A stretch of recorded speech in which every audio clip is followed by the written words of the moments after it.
So welcome, ladies and gentlemen, to this search engine optimization intensive training. And firstly, I want to congratulate you for coming on board. As you probably know, a lot has evolved in this subject matter of SEO over the last couple of years. And the search engines, therefore, today are far more sophisticated in terms of their computing horsepower, their algorithms, their machine learning, their artificial intelligence capabilities as well. And what we need to do, therefore, as SEOs is to understand the science, the math, the algorithm, the strategic direction that the search engines, particularly Google, is taking and embarking on, so that we're not far behind them when we execute our SEO strategies. So let's start the opening narrative, the fact that the SEO landscape has evolved significantly over the last couple of years, and SEO strategies that used to work fairly simplistically, fairly easily, like, for example, the mere mention of keywords in the content, researching a keyword, sprinkling it in the content, putting it to the left of the title tag, almost like a template fashion, particularly to rank for what is known as long-tail keywords, or looking at competition from a concept known as all-in title. Unfortunately,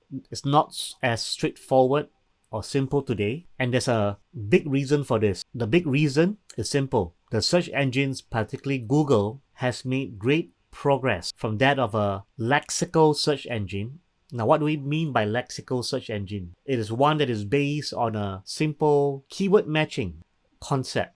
In the lexical search engine world, in order to rank for a particular keyword, that keyword must first exist on your website, in your title tags, in your H1s, for example, in your body content. Not only that, of course, in the lexical era, they are kind of looking at and assessing your content, for example, from the existence of words. So, for example, if you are trying to rank for weight loss, they're going to expect to see words like calorie, body mass index, diet, exercise. Not that a lot has changed today, not that we do not need these words anymore, but the words would be on a page and it really didn't matter much the context and what you were really saying. In other words, as long as you mention diet and you mention exercise, the search engines weren't that intelligent to figure out, is there a balance between diet and exercise? Would two articles, as long as they mention diet and exercise, rank equally well,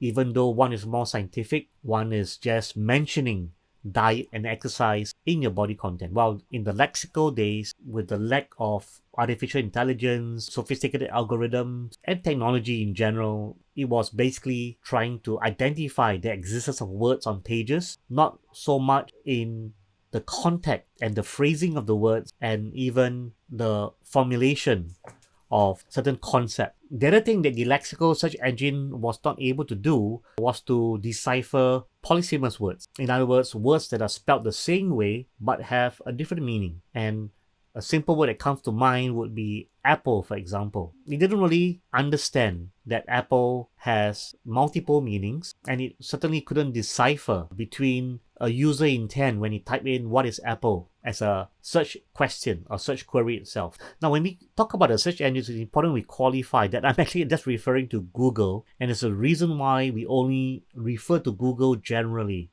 Well, it has to do with market share. Google's global market share is beyond 90%. The rest of the search engines, the Yahoos and the Bings, they all account for a very small percentage. Maybe in the US it's a little bit different because Microsoft obviously is a US company, but in general, Google has a 90% market share, and therefore when we say search engines, it is implied synonymously that we are also referring to the giant of the search engines, which is Google. And we are looking at their sophistication itself, sophisticated, and they're probably years behind. Google today is a semantic search engine. What does it mean? Here are some thoughts for you. A semantic search engine factors things like searcher intent, topical-based context, content diversity, even as far as looking at sentiment of words that appear Is the sentiment positive, negative, neutral even? Because when we get to sentiment, we are now looking at emotions. How do you describe emotions in words? How do the search engines decipher emotions? Well, with the choice of words, of course. No different from human to human communication. In a letter, for example, the human emotion when certain words are used together to convey certain feelings and expressions.